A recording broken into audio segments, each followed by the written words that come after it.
ಕನೇರಿ ಮಠದ ಸ್ವಾಮಿಗಳು ಏನು ತಪ್ಪು ಮಾತಾಡ್ಯಾರ, ನೀವು ಏನು ಮಾತಾಡಿರೋದಕ್ಕೆ ಉತ್ತರ ಕೊಟ್ಟಾರ. ಸವಾಲ್ ಜವಾಬ್ ಇರುವುದೇ ಇಲ್ಲ.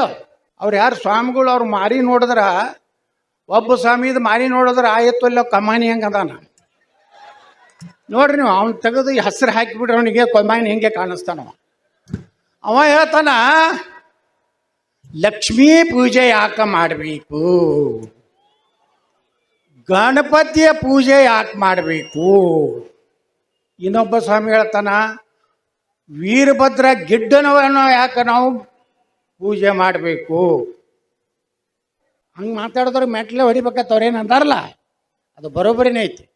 100ಕ್ಕೆ 100 ನಾವು ಸಮರ್ಥನೆ ಮಾಡ್ತೀನಿ. ಕನೇರಿ ಅಪ್ಪ ಅವ್ರು ಮಾತಾಡಿದ್ರೊಳಗೆ ಏನು ಸುಳ್ಳೈತಿ. ಮೊದಲು ನಮ್ಮ ಸ್ವಾಮಿಗಳನ್ನ ರಿಪೇರಿ ಮಾಡಬೇಕಾಗಿತ್ತು. ಅಲ್ಲೆಲ್ಲೆಲ್ಲ ಇವು ಹದಿ ಬಿಟ್ಟಾವೆ. ಈಗ ಬರೋಬ್ಬರಿ ರಿಪೇರಿ ಆಗ್ಯಾರ ಸ್ವಲ್ಪ. ಈಗ ಎಲ್ಲರಿಗೆ ಒಂದು ಕಡೆ ಕೊಯ್ಕಲ್ದ ಅಂದಾರ. ಯಾಕಲ್ಲ ಆಗ್ಯಾರ?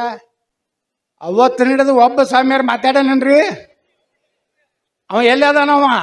ನಿಜಗುಣಾನಂದ ಎಲ್ಲರ ಕ್ವಾಯಿಂಕಂದಾನ. ಇನ್ನೊಬ್ಬ ಅವ ಶಾನೆಹಳ್ಳಿ ಎಲ್ಲರ ಕ್ವಾಯಿಂಕಂದಾನ. ಈಗ ಯಾರು ಲಿಂಗಾಯತರ ಮತ್ತು ಮಾತಾಡಕತ್ತಾರೇನ್ರಿ ಕರ್ನಾಟಕದಾಗ? ಈಗೆಲ್ಲ ಬಿಟ್ಬಿಟ್ಟಾರ. ಅವ್ರಿಗೆ ಹೇಳಿವಿ ನಾವು, ನೀವೇನಾರಿ ನಮ್ಮ ಮಾತಾಡಿದ್ರಿ ನಿಮ್ಮ ಬಂಡವಾಳ ತೆಗಿತೀವಿ ಅಂದ ಮ್ಯಾಗ ಈಗ ಲಿಂಗಾಯತ ಧರ್ಮದವರು ಟೂರ್ಸಾಗ್ಯಾರ, ಎಲ್ಲ ಟೂರ್ಸಾಗ್ಯಾರ. ವೀರಶೈವ ಲಿಂಗಾಯತ ಇದು ಎಲ್ಲ ಒಂದೇ. ನಾವೆಲ್ಲ ಸನಾತನ ಧರ್ಮದ ತಳಹದಿಯ ಮೇಲೆ ಭಾರತ ಇದೆ.